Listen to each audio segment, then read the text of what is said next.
小故事屋，强强和道道第1集，失败的盗窃。在夜深人静的时候，月亮都打着哈欠，有2只闷闷不乐的狗狗大盗，慢吞吞地走过小镇的街道。嘿，伙计，咱们该去抢个好下手的地方。比如说是哪儿啊？你说还有哪儿我们没去试过？嘿嘿嘿嘿，还有我们的邻居呀。可是他们根本不出门啊。咱们去请他们来喝个下午茶，再办个 party。当邻居们玩得开心的时候，咱们就偷偷溜进他们的家，去偷个遍。这可是个好主意，但是 party 得有吃的呀。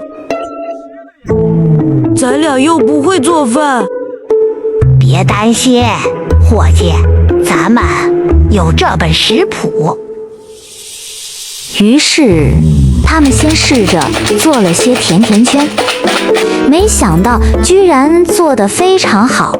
接着又烤了些水果派，现在来做些纸杯蛋糕，还要给它们抹上糖霜。嘿嘿，我从来不知道烘焙这么好玩。派对这天终于到了，邻居们都挤了进来。哦，真是漂亮极了！食物一摆上桌，邻居们都惊喜欢呼起来。这口感好绵密呀！是的，好吃极了。这可是全镇最好吃的小面包了。嘿嘿嘿，谢谢您的夸奖。呵，没什么了，大家喜欢就好。大家要不要再尝一尝加了树莓酱的甜甜圈呢？好了，够了，伙计，他们都在喝茶呢，咱们得去动手抢劫了。快点跟着我来。他俩偷偷溜出窗户的时候，完全没料到有位邻居正好听见了他们的计划。嘿，他俩是小偷，我刚刚听见了他们的小偷计划，咱们该一起去制止他俩这个愚蠢的行为。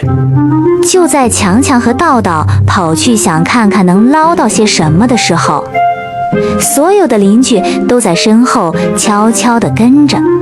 哦，天哪，快看呐！道道小声惊叹着，他俩偷偷溜进了一扇门里。他们从来没见过这么多好玩意儿。可就在这个时候，门猛地被推开了。不许动，不许动！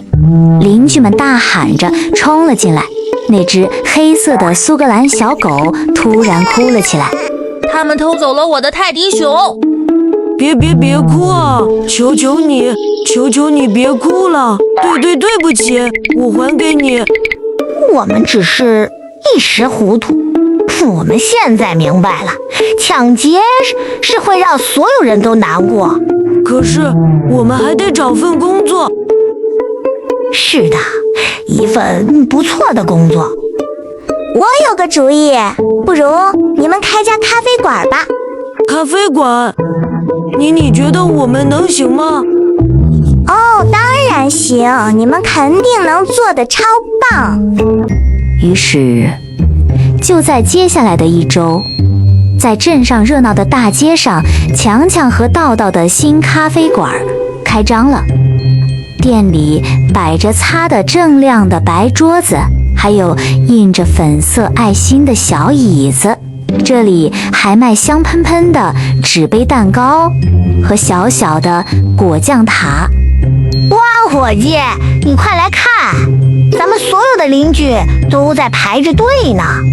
呵，老实讲，我觉得这份工作还真不错啊。从今天起，那些愚蠢的坏事儿，咱们彻底不干了。现在，强强和道道再也不抱怨，再也不唉声叹气了。他们爱上了烤蛋糕，再也不碰那些愚蠢的坏事了。